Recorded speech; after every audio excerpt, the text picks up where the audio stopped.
എല്ലാവരും ഒരു high boy എന്നാണ് പോകുന്നത് ടൈൽ ഓഫ് ഹെഡ് കൂടെ എന്ന ആനിമേൻ്റെ എപ്പിസോഡ് 6 അപ്പോൾ ഞാൻ ബാറ്റൃതകവനെ അത് ഇടാത്തതിന് കാരണം അതിൻ്റെ യഥാർത്ഥ ക്വാളിറ്റി പ്രിൻ്റ് അതെനിക്ക് കിട്ടിയില്ല. ഇൻഡയറക്റ്റ് ആയിട്ട് പറഞ്ഞാൽ എനിക്ക് തരാണ്ട പ്രൊവൈഡർ എന്തോ കാരണത ഡിലേ ചെയ്യുന്നുണ്ട്. വേറെ പ്രൊവൈഡറിനെ അന്വേഷിച്ച് പോയി, അവന് ഡിലേ ചെയ്യുകയാണ്. എന്തുകൊണ്ടോ രണ്ടുപേരും ഇടുന്നില്ല. അതുപോലെ വേറെ ആൾക്കാരെ നോക്കിയിട്ട് കാര്യമില്ല, കാരണം അങ്ങനെ ആരും ഇടുന്നില്ല.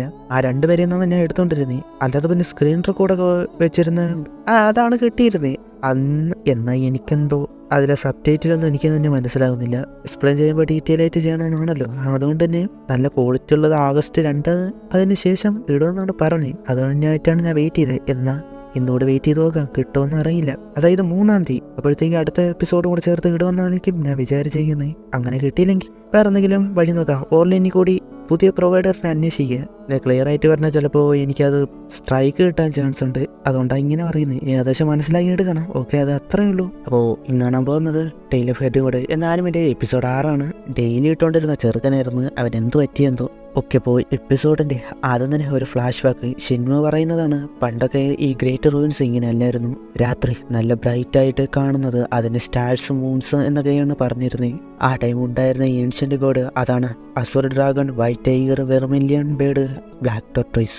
ഇതിലെ ബ്ലാക്ക് ടോർട്ടോയ്സ് ആണ് സെലസ്റ്റിയൽ റിവർ മുന്നോട്ട് കൊണ്ടുപോയിരുന്നത്. മിൽക്കി വേ എന്നൊക്കെ പറയും. എന്നാൽ അതിനുശേഷമാണ് ഡാർക്ക്നെസ് വന്നത്. ഈ ഗ്രേറ്റ് റൂയിൻസ് അബാൻഡനാക്കി ഗോഡ് പോയി അവർ ആ സ്റ്റാച്യൂസ് മാത്രമാക്കി. എന്നാൽ അത് എങ്ങനെയാണ് ഗ്ലോ ആകുന്നതും അവരെ സംരക്ഷിക്കുന്നതെന്നതും മനസ്സിലാക്കിയിട്ടില്ല. അവിടെ സൂര്യൻ ഉദിച്ചു വരുന്നുണ്ട്. എന്നാൽ ആ സൂര്യൻ എന്തോ വ്യത്യാസം ഉണ്ടെന്ന് കാണും. അവനെ കൊല്ലാനായിട്ട് അവർ എന്നാൽ ഇവിടെ വെച്ച് നടക്കില്ല എന്നത് പറയുമ്പോഴാണ് ആ ബീസ്റ്റുകൾ ഇനി നിന്നെ സംരക്ഷിക്കില്ല, അവൻ രണ്ടുപേരെയും അറ്റാക്ക് ചെയ്യാൻ കഴിയില്ല. അതുകൊണ്ട് തന്നെ അവരെ ട്രിക്ക് യൂസ് ചെയ്ത് അവിടെ നിന്ന് പോകുന്നുണ്ട്. എന്നാൽ ആ പെണ്ണ് കണ്ട് അവരെ പിറകെ പോവുകയാണ്. ആ പെണ്ണ് അറ്റാക്ക് ചെയ്യാൻ വന്നതും അത് തടയുകയാണ്. ഇപ്പോൾ വേണ്ട, മറ്റ് ബീസ്റ്റുകളെ ഡിസ്റ്റർബ് ആക്കണ്ട എന്ന് പറയുന്നു. അങ്ങനെ പോകെ അവൻ്റെ ഒരു സ്നേഹിൻ്റെ മുകളിൽ കയറി പോയി, ഇത് മിസ്സാക്കാൻ പാടില്ല, മാസ്റ്റർ നമ്മളെ ഡിസപ്പോയിന്റ് ആക്കും എന്ന് പറഞ്ഞു പോവുകയാണ്. അവളോട് നീ ചെല്ല്, ഞാൻ ഇടയ്ക്ക് കയറുന്നില്ല. അവൾ ഓക്കെ എന്ന് പറഞ്ഞിട്ട് പോയി. അവൻ്റെ പ്ലാൻ അവനെ ഷിൻമുവിൻ്റെ ഫൈറ്റിൽ സ്ട്രാറ്റജി അത് മനസ്സിലാക്കുക എന്നതായിരുന്നു. എന്നാൽ അത് അവളെ നേരെ ചെന്നു ഒറ്റച്ചോട്ട്. അവൻ മാറിക്കൊടുത്തത് മറ്റേ ബീസ്റ്റിൻ്റെ കിളി പോയിരുന്നു. പിന്നെ അവർ ചേർന്ന് ഫൈറ്റ് ചെയ്യണം. അവനാദ്യം മാറി പോകുന്നുണ്ട്. അവള് സ്പിരിറ്റ് ടെമ്പററിയം എന്ന പ്രാക്ടീഷണർ ലെവലാണ്. അവനാകട്ടെ അതുപോലും ഇല്ല. അത് അവന് മനസ്സിലായി. എന്നാൽ അവൻ്റെ ഗ്രാൻഡ് പറഞ്ഞിരുന്നു ലെഗ് വെച്ച് അറ്റാക്ക് സ്ട്രോങ് ആയിട്ട് ചെയ്യണമെന്ന്. അതുപോലെ പ്രാക്ടീസും ചെയ്തിരുന്നല്ലോ.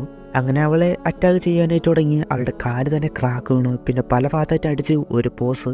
അവള് സോഡ് എടുത്ത് വന്ന് എന്നാൽ കഴിഞ്ഞില്ല, ഒറ്റയടി അവള് പറന്നുപോയി. ലീഡറിനെ കണ്ട് വിളിക്കുമ്പോൾ മൈൻഡ് ആക്കിയില്ല. അവളോട് പറയുന്നത് പോലെ നിന്നെ ബ്ലെയിം ചെയ്യ്, ഇങ്ങനത്തെ സ്കില്ല് വെച്ച് ചെന്ന എന്ന് പറഞ്ഞിട്ട് അവൻ നേരെ ചെല്ലാനായിട്ട് പോവുകയാണ്. അവൻ്റെ ആ സോഡ് വെച്ച് അതിൽ നിന്ന് മാറിപ്പോകെ ഷിൻമുവിന് കാര്യം മനസ്സിലായി. അവൻ്റെ ഈ സ്കില്ല് 3 ഫീറ്റിന് അടുത്താണ് എങ്കിൽ വർക്കായില്ലെന്ന്. എനിക്ക് അത്ര ക്ലോസ് പോകണമെങ്കിൽ അവൻ എന്തെങ്കിലും സാധനം വേണം, വെപ്പൺ. അപ്പോഴാണ് അവൻ ഡൊമിനന്റ് ബോഡിയാണ് എന്ന് പറഞ്ഞിട്ട് അവിടെയുള്ള ഒരു സ്റ്റിക്ക് അതെടുക്കുന്നത്. എന്നിട്ട് അവൻ്റെ ഒറിജിനിക്ക് യൂസ് ചെയ്തു. 3 ഇഞ്ച് വരെ അവനത് ഉപയോഗിക്കാൻ പറ്റുന്നുണ്ട്. അത്ര ചെറുത് മാത്രം. എന്നാൽ അവൻ്റെ ഒറിജിനിക്ക് ഉപയോഗിക്കാൻ അതൊന്നും ഇല്ലെന്നൊക്കെ പറഞ്ഞിട്ടാണ് ആ ലീഡർ അടിക്കുന്നത്. ഓരോ അടിയിലും അത് പൊട്ടി പോവുകയാണ്. വലിയ സ്റ്റിക്കായിരുന്നു, 3 ഇഞ്ച് മാത്രമേ അവന് ഉപയോഗിക്കാൻ കഴിയുള്ളൂ. അങ്ങനെ പൊട്ടിച്ച് അവസാനം 3 ഇഞ്ചാക്കി അവന് നീ തീർന്നു എന്ന് പറഞ്ഞ് ഒരടി കൊടുത്ത് അത് തടഞ്ഞു. ഒറ്റ നൈറ്റ് കൊണ്ട് നിന്റെ സ്ട്രെങ്ത് കൂടിയോ എന്നതിന് അവന് തട്ടിയായിട്ട് ഹാഗ്മാൻ്റെ ട്രെയിനിങ് ആണ്. അവൻ്റെ കയ്യിലുള്ള ചെറിയ നൈഫ് ഉണ്ടല്ലോ, അതിൽ പ്രാക്ടീസ് ചെയ്ത് അങ്ങനെ പഠിച്ചതാണ്. പിന്നെ ആളുടെ ഒരു സ്കില്ല് വിൻഡ് വെച്ചുള്ളത് അങ്ങനെ ചെയ്തു. അവന്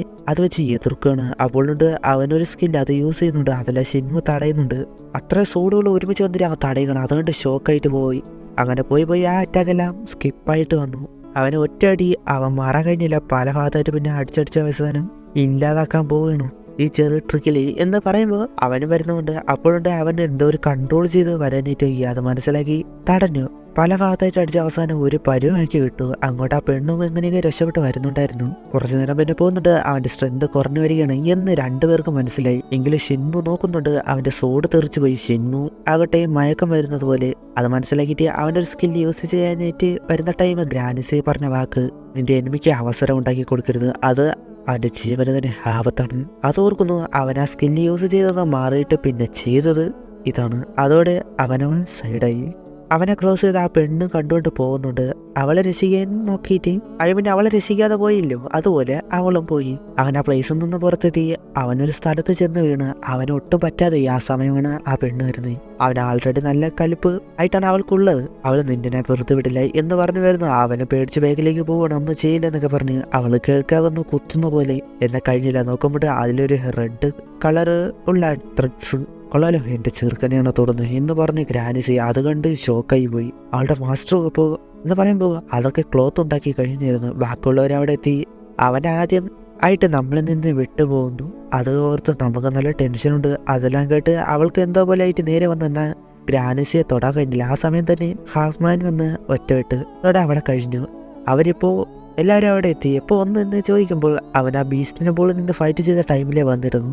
നീ ഇനിയും എന്നിൽ നിന്ന് കുറെ പഠിക്കാനുണ്ട് എന്ന് പറയുകയാണ്. നിങ്ങൾ വന്നിട്ട് ഞാൻ ചാവുന്ന രീതിയിലേക്ക് പോയി. അപ്പോൾ ക്ലൈൻറ്റ് വാൻ വന്നിട്ട് നേരെ എങ്ങോട്ടോ നോക്കിയിട്ട് നിനക്ക് ഡൊമിനൻ്റ് ബോഡിയാണ്, എല്ലാ സ്പിരിറ്റും നിൻ്റെ ഉള്ളിലുണ്ട്, അങ്ങനെയുള്ളപ്പോൾ നിനക്ക് വല്ല പറ്റുമോ, ഗ്രാൻഡ് പാന ഇവിടെയാണ്. അപ്പോൾ ചീഫ് ആ ഫൈറ്റിനിടയിൽ നടന്നത് പറഞ്ഞു കൊടുക്കുകയാണ്. നീ ഉപയോഗിച്ച ടെക്നിക്ക് അത് 2 കൈയിലും പിടിച്ച് ഉപയോഗിക്കുന്ന ടെക്നിക്ക് മാത്രമാണ്. നന്നായിട്ട് നിനക്ക് ചെയ്യാൻ കഴിഞ്ഞു. അത് ഇനിയും ചെയ്യണമെന്ന് നീ അത് എൻഹാൻസ് ചെയ്യണം. അവരുടെ സോഡ് കൺട്രോൾ ടെക്നിക്ക് അത് ഒരു തരം കോമ്പാക്റ്റ് ടെക്നിക്കാണ്. എന്നാൽ ഇത് പഠിക്കാൻ അവർക്ക് സ്കൂൾ ട്രെയിനിങ് വേണം. അവരുടെ ഒറിജിനൽ ത്രെഡ്സ് പോലെ ആക്കിയിട്ട് സോഡ് വെച്ച് എയറിലൂടെ കൺട്രോൾ ചെയ്യാൻ കഴിയും. 2 കൈ യൂസ് ചെയ്ത് അറ്റാക്ക് ചെയ്യാൻ എനിക്ക് ഒരുപാട് ഇതൊക്കെ സ്ട്രെങ്ത് വേണം. അവനപ്പോൾ ഞാൻ ലെവൽ ബ്രേക്ക് ചെയ്യാത്തത് കൊണ്ടാണല്ലേ ഒറിജിനലിക്ക് ഒരു ആട്രിബ്യൂട്ട്സ് ഇല്ലാതെ എന്ന് പറയുമ്പോൾ അത് സമ്മതിക്കുകയാണ് ചീഫും. അവൻ്റെ നിരാശ ഗ്രാനിസി അവനോട് ലെവൽ ബ്രേക്ക് ചെയ്യാതെ തന്നെ 2 പീക്ക് ലെവൽ പ്രാക്ടീഷണർ ലെവലുള്ളവരെ നേരിട്ടു. എങ്കിൽ നിന്റെ ഡൊമിനൻ്റ് ബോഡി അറിയിക്കണമെങ്കിൽ ഗോഡിൻ്റെ അണ്ടറിലുള്ള നമ്പർ 1 മാൻ എന്നറിയപ്പെടുന്ന ഏറ്റവും പീസ് ഇമ്പീരിയൽ മാസ്റ്ററിനെ പോലും നിന്റെ അത്ര ഉണ്ടാകില്ല. അവന് കോൺഫിഡൻറ്റ് കൂടി പോയി സ്പിരിറ്റ് ബ്ലഡ് അതൊക്കെ വാങ്ങിച്ചു കുടിക്കുന്നു. എന്നിട്ട് 3 എലിക്സർ ടെക്നിക്ക് അത് യൂസ് ചെയ്യാനായിട്ട് വരും. ചീഫിനോട് എനിക്ക് നല്ലൊരു വഴി കണ്ടുപിടിച്ചിട്ടുണ്ട്, അതിലൂടെ ഒറിജിനക്ക് റിക്കവർ ആക്കാൻ കഴിയും എന്ന് പറഞ്ഞ് ഓടുകയാണ്. അവർക്കും അത് ചെയ്യാം. അവൻ്റെ ഒറിജിനക്ക് വളരെയധികം കുറഞ്ഞതായിരുന്നു. എന്നാൽ സ്പിരിറ്റ് ബ്ലഡ് കുടിച്ചതോടെ പെട്ടെന്ന് അത് ഇൻക്രീസ് ആയി. അത് എല്ലാ ഭാഗത്തേക്കും എത്തി. 30 ഞാൻ ഫസ്റ്റ് ടൈം കിട്ടിയപ്പോൾ തണ്ടർ ഫിസ്റ്റ് ഉപയോഗിക്കാൻ കഴിഞ്ഞു. ശുവാനപ്പോൾ ഞാൻ ഓട്ടമായിരുന്നു 1.5 ഓട്ടം, എന്നത് കുറച്ച് ടൈം ഉണ്ടായിരുന്നുള്ളൂ. നേരെ താഴെ വേണം.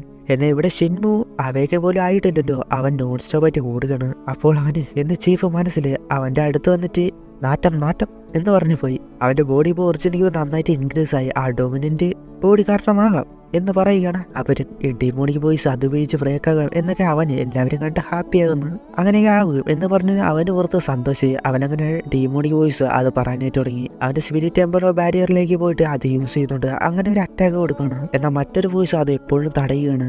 ഗോഡ്സിന് ദേഷ്യം ഉണ്ടാക്കി എന്നൊക്കെ പറയുന്ന അത് തന്നെ എന്ത് റെസിസ്റ്റൻസ് ആണ് എന്ന് പറഞ്ഞ അവനും ഉണ്ട്. അവനെങ്കിലും ഒറിജിനക്ക് വളരെയധികം സ്ട്രോങ് ആയി. ഇനി അത് ബ്രേക്ക് ആക്കുമ്പോൾ വരുന്ന പ്യൂർ ഒറിജിനക്ക് വെച്ച് പിന്നെ സ്ട്രോങ് ആയി അറ്റാക്ക് ചെയ്യാം എന്ന് അവൻ തീരുമാനിച്ച്. അപ്പോൾ അവൻ്റെ 3 എലിക്സർ ടെക്നിക്ക് വഴി ഒറിജിനക്ക് ഗാദർ ചെയ്യാൻ കഴിയുമല്ലോ എന്നാലോചിച്ച് അത് ചെയ്യുന്നത്. പിന്നെ ദിവസങ്ങളോളം അവൻ്റെ ട്രെയിനിങ് പോകുന്നു. അവൻ്റെ ഉള്ളിൽ ഡിവൈൻ ഡീമോണിക്ക് കൂടി വരുന്നുണ്ട്. അത് ചീഫിന് മനസ്സിലായി. ആ ഒരു മാറ്റം ഉണ്ടാക്കാൻ പോവുകയാണ്. അപ്പോൾ അവിടെ ഈ എപ്പിസോഡ് അവസാനിക്കുന്നു. ഇനി എന്താ കാണുക അടുത്ത എപ്പിസോഡ് കാണാം. Okay bye.